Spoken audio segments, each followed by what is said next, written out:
Alix Guerrier. Did I get that right? Guerrier. Guerrier, Alix Guerrier. I knew I'd get it right. Alix Guerrier, welcome to Listening with Leaders. You are the CEO of DonorsChoose, found at DonorsChoose.org. Thank you so much for taking the time out of your busy day to be with us. Oh, it is a pleasure. And it's great to have this chance to talk to you. Thank you. So tell us a little bit about your backstory. Sure. I will. How in-depth should I go? Where should I start? I always like to start at the beginning, but wherever you think things become interesting in your life. Well, I'll mention a little bit about my parents. My parents came from two different countries outside of the US. My dad is Haitian, from Haiti, hence my name, Alix Guerrier, also pronounced in Haiti, Alix Guerrier. It's actually a very Haitian name. Okay. And my mom was born and raised in Brazil, quite rural Brazil, I should note. And so my sister and I are first-generation Americans. I was born in the US, in New York, grew up in New Haven, Connecticut, went to New Haven public schools, and went to college planning on being a physicist, but soon found myself sort of drawn to education. As I mentioned, I was a public school kid, New Haven Public Schools. I feel very loyal to New Haven, awesome pizza, also challenges in the school system there. And then I went to a fancy college, Harvard, and found myself really unprepared for. I'm not gonna hold Harvard against you. I went to Dartmouth. Okay, fair enough. Fair enough. Well, so you know what it can be like, maybe arrive at a place and suddenly find yourself really in quite a different world. And I had a sense before, the moment of sort of landing on campus in Cambridge, that there were differences that kids could have in different places in the country in terms of what they had in school. But I started to really feel it at that time. Classmates who had access to all kinds of classes that who had already had civics and government and all this stuff, and AP classes and just a bunch of things that didn't exist and weren't available in the whole system in New Haven public schools. And so I found myself starting to gravitate towards thinking about education. So I did a number of things, but I also became, after graduation, I was a classroom teacher in the Bay Area for a number of years. I taught 6th grade math and science. Out here in California? And then, yep. In high school math, I taught in Ravenswood, so that's East Palo Alto. Started through Teach for America, and then continued. I taught in a charter school called Leadership High School, which was really an incredible school. I think continues to be an incredible school. I was a high school math teacher, which at some level, I still feel like I am a high school math teacher, even as a CEO, even as a parent. I spend a lot of time thinking about math. And then went on to do other things. I went to grad school, got an MBA, Master's in Ed, joined McKinsey, was a consultant in the social sector office, so working with school systems. In 2011, I co-founded an education technology company, which developed math curriculum first, and then other sorts of curricula. That company was acquired, is now called Imagine Learning, and still serving kids and teachers to this day. I made a transition to nonprofit leadership. I led another giving platform called Global Giving, which supports charities around the world. It was a deliberate attempt on my part to connect with this international part of my background, and I deeply love that organization. But then also had the chance to come back to the education sector here at DonorsChoose, where I'm currently CEO. And so I have spent the last year, I'm now in my sophomore year as CEO of DonorsChoose, just loving it and feeling the privilege of being in this role really every day. Tell us about DonorsChoose. DonorsChoose is a nonprofit organization founded in 2000 by another classroom teacher. I'm the first non-founder to lead it. And the core idea is pretty simple. It is a platform where public school teachers from around the country, any public school teacher, including charter schools, can come to DonorsChoose and request materials, resources that they would like to have in their classroom that they either can't afford. Teachers spend a lot out of pocket to supply their classrooms, or that otherwise aren't available from the district. And then individual donors or larger corporate partners can fund these requests. Unlike other crowdfunding platforms, we don't send cash. Instead, we actually send those resources to the teachers at the school. It becomes part of school district property. And really, that's the core model. And we've grown that model. This year, we'll raise about $150 million worth of materials for, we feel proud about that number, and we're also trying to grow that number. So to date, we've done about $1.5 billion, maybe it's 1.4 something billion dollars worth of resources for teachers around the country. Yep. And we serve schools across the country.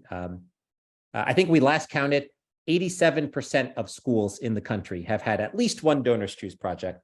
And there are a lot that have had a lot more than that, but we're trying to get to every school, maybe every classroom. Wow. And you're talking K through 12? K through 12, yes. Pre-K through 12 as well, okay. Yeah. And so all that has to happen is the teacher has to know about DonorsChoose, make an application on the site. Yeah. And then when the money's available, I'm sure you have priorities and how you rank stuff. What the request is put in boxes and shipped out to the school site, and the teacher gets it on a FedEx box, and there it is. Yeah. Amazon, it can come to Amazon Prime the next day sometimes. And it's all available. Certainly I'll be encouraging the entire audience of this podcast and video to check out DonorsChoose.org. But yeah, you can go to any project and see exactly what was sent and notes between donors and teachers about what that project is. So how many thousands of teachers have benefited from this? Or maybe it should be tens of thousands. Yeah, no, it's hundreds of thousands to date. Almost 1 million. I think just shy of 1 million teachers to date. I mean, I looked at the website and I saw how big. I mean, you've got what, 70, 80 employees, people working for the org? We are now at about 170. Okay. It's big. Yeah. Well, wow. Yeah. Well, we do all the fulfillment, the shipping. By the way, if there are returns or questions, we handle all of that. If something goes out of stock, we will find, a replacement or work with a teacher to find, another suitable resource. We report on impact. So, yeah. What an amazing program. Huh. So what gets you excited to get up in the morning every day and go to work? Oh, second year is there are a lot of things. I mean, I can start, and there really are a lot of different components of the answer to that question. But I can give you a sense with just talking about one of the privileges that I have in this role, which is I get to go out and visit classrooms. And I get to go out and talk to teachers who, who we are serving. For example, just, 2 days ago, I think I was in a classroom in the Bronx, and I emphasized Bronx because I talked to the principal and she said, don't just talk about Fairmont Academy. If you ever mention us, make sure to say we are in the South Bronx. And she crossed her arms like this. So I'm living up to that obligation. Okay. There you go.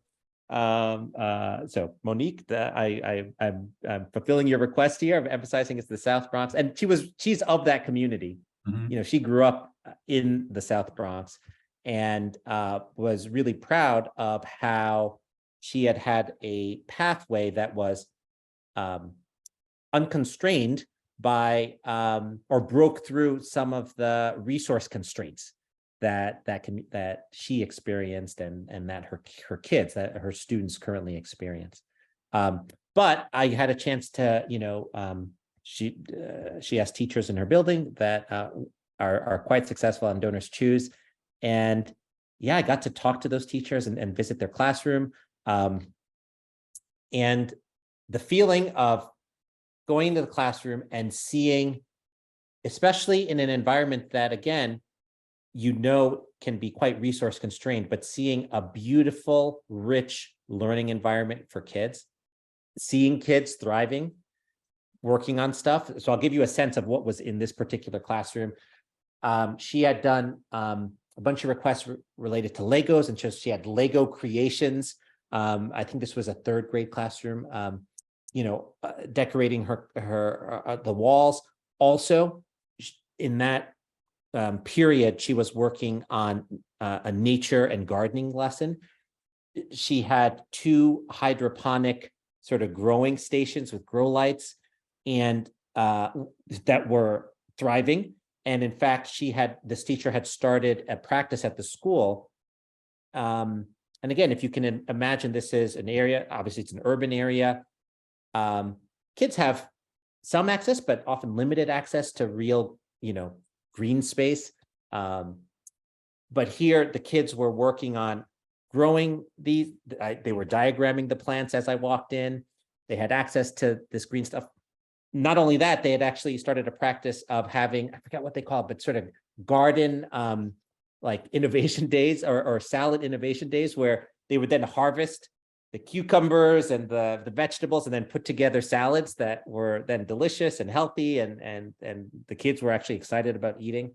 So I'm just describing this experience because what gets me up every morning is the fact that we can play a role in bringing dreams like that teachers have of serving their kids to life. And, it's almost unfair because I get to walk into the classroom and then the teachers have all this thanks and gratitude. Of course, I didn't, I'm just the guy at the top of the website. The work is really being done by that teacher and by other folks on the team. Right. But I'm happy to be a conduit for that gratitude and then share it with my team, and then also convey how inspired we are to that teacher and say thank you for doing your work. I would imagine the people on your team are supremely thrilled to be doing what they're doing.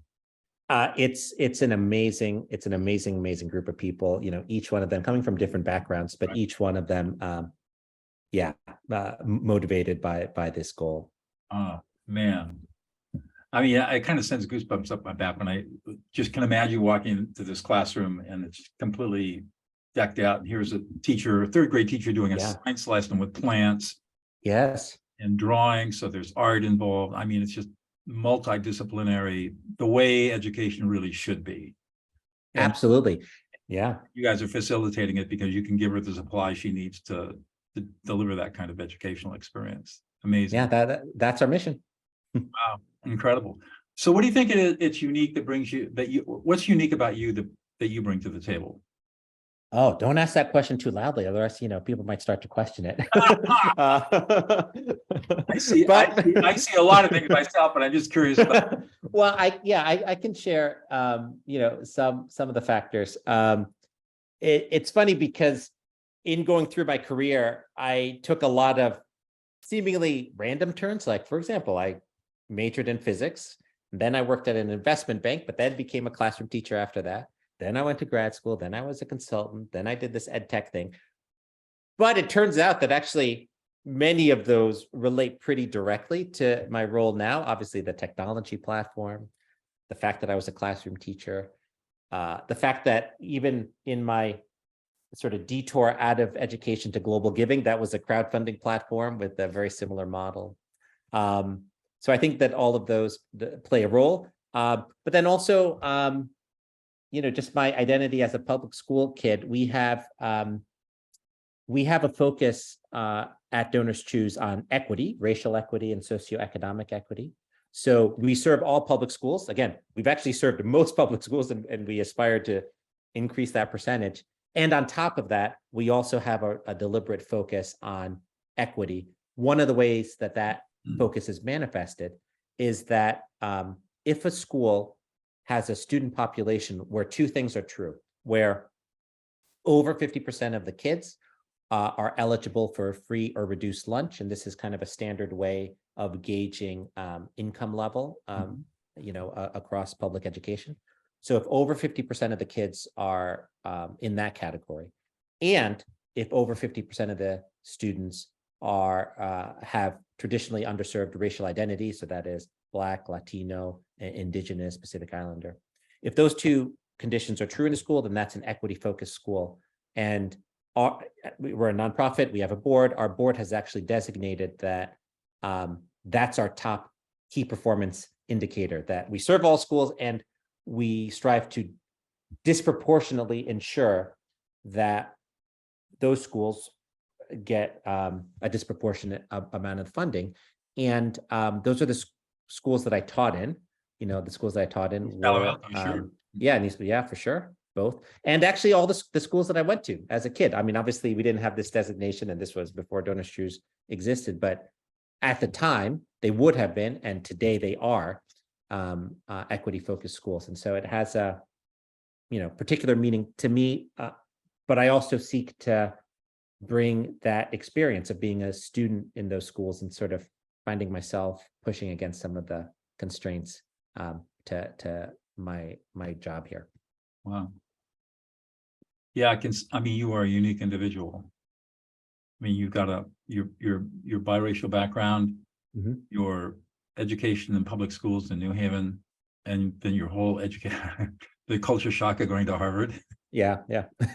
I do have a degree from Harvard, but I can't admit that it was hard fought and it almost didn't happen. I think by a couple of credits there. Well, I know. I mean, I was a California kid, and my culture shock was not, because I came from a completely different world. I came from affluence and privilege. So it was more of an environmental shock going from Southern California to Northern New Hampshire. Yeah.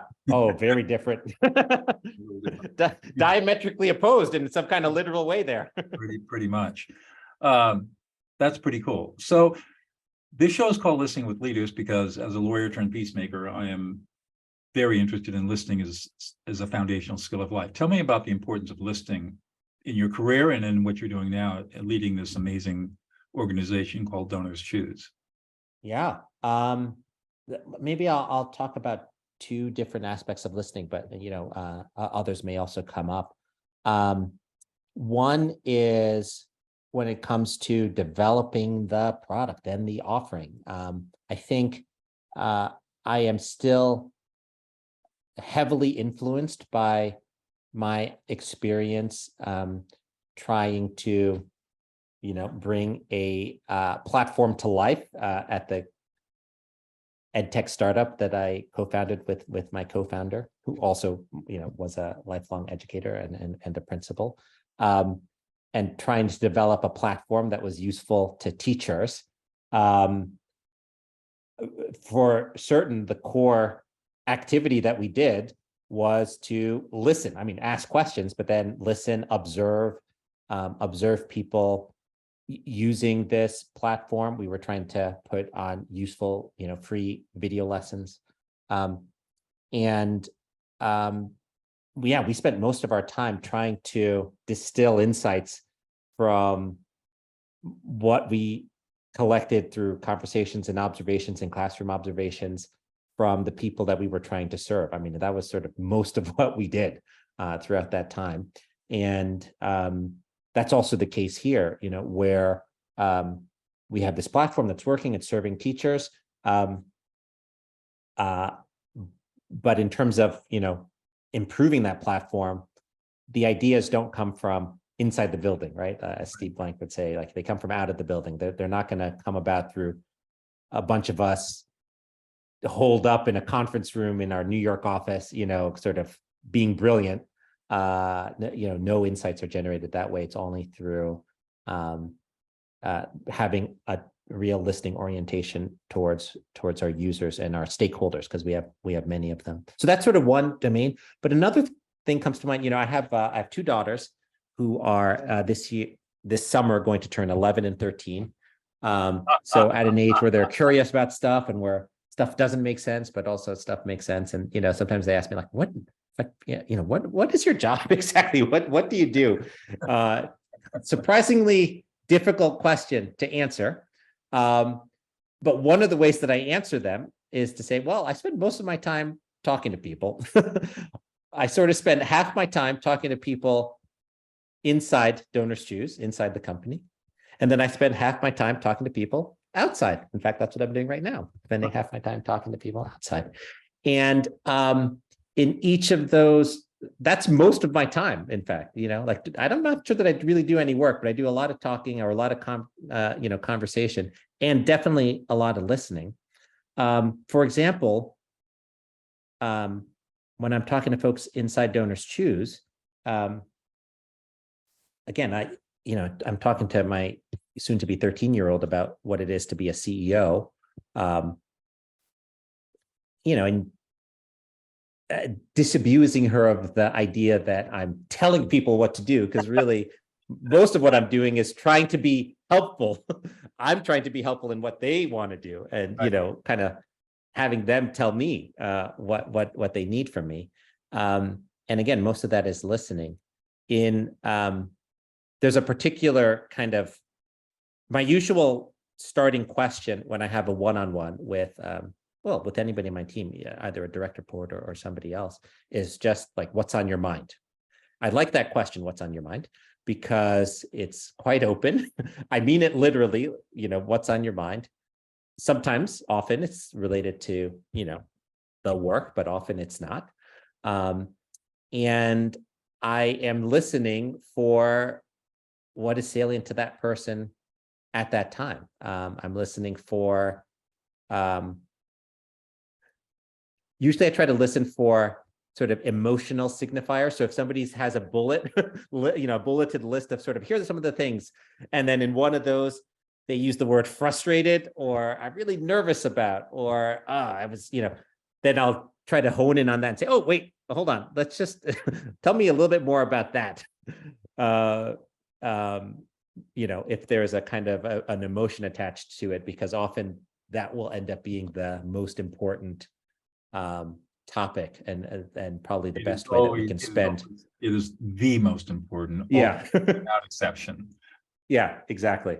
Right. Exactly. And we can find ourselves, sort of in surprising areas, where folks say, oh, I wasn't expecting to talk about this today, but again, usually you're glad that it came up. That's right. You stumbled on something, and it's interesting. I probably do 4 or 5 of these podcasts every week, and I always ask the same question about listening. And it's rare to hear someone actually mention emotions as being a significant thing to listen for, because that's what I teach.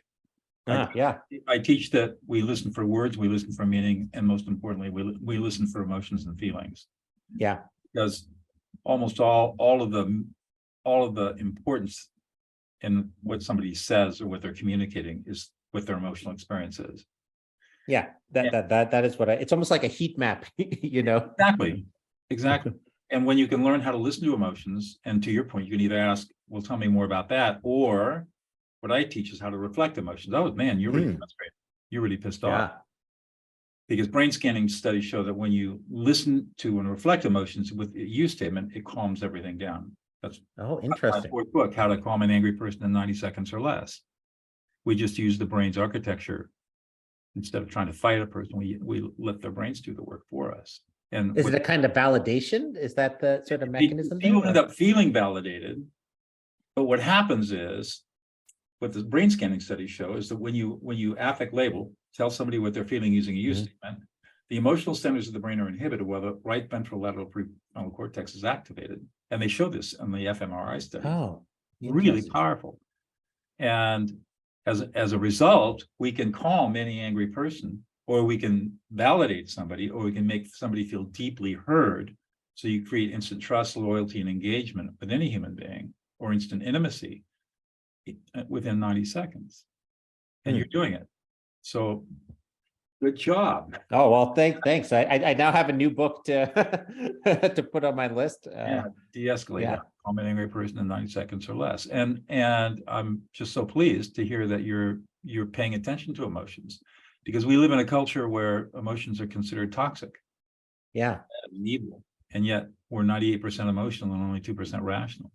So we're denying our own humanity. Exactly. We're just a bunch of people, trying trying our best here. That's right.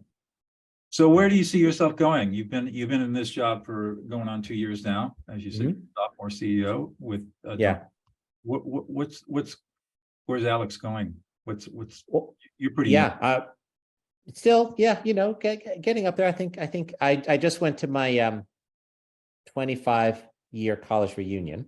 So one of the panels at this reunion was life at midlife, about essentially about the impending midlife crises that all of us are going to have. It hasn't happened yet.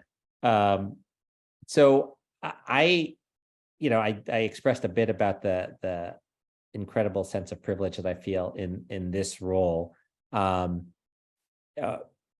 Our goal is to, well, let me put it this way. When I first joined, the board correctly told me, hey, this organization works. Please don't break anything.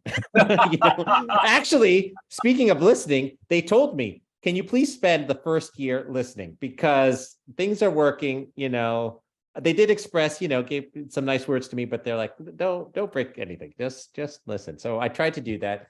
Now I'm out of my, probationary period. I can start to express some thoughts.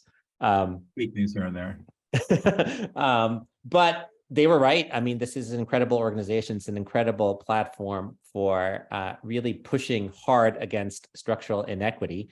Right. And the entire team is aligned about expanding our network of allies and our ability to work with other parts of the system, but with this goal of pushing hard against structural inequities. Yeah. I think that's great. So, yeah, we're on a way to make sure that every classroom is like that classroom that I described, where kids and teachers just have what they want and are thriving, and the kids are happy and learning, and we're living up to their potential. How do teachers find out about DonorsChoose?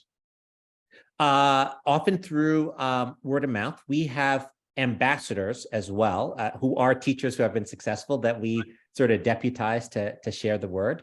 But we're always looking to get more teachers, on.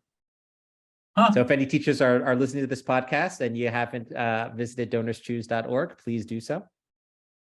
All right, we've got our local little mountain school district is a troubled place, so maybe I'll pass the word on to them. Oh, please do. Yeah, please do. Absolutely. One more question, I'll let you go. What is one thing about you, Alix, that we would not know about unless you told us? Or maybe unless you spent time with me, exactly. Out of the role, that I can be convinced to sing at the drop of a hat. Really? I have the entirety of Rent memorized. That was a pivotal musical for a person sort of my age who was living in New York, in the late 90s. So it's sort of seared in my brain. That's fun. Yeah. Wow. Singer, huh? Do you do much singing? Only in karaoke and now with my kids. In fact, I think we're going to watch Rent this weekend. That's fun. Good for you. Well, thank you so much for joining me. This has been a great conversation. I have enjoyed it, and I'm grateful to you for this chance to get to know you, learn about the book, and have this conversation. You're welcome.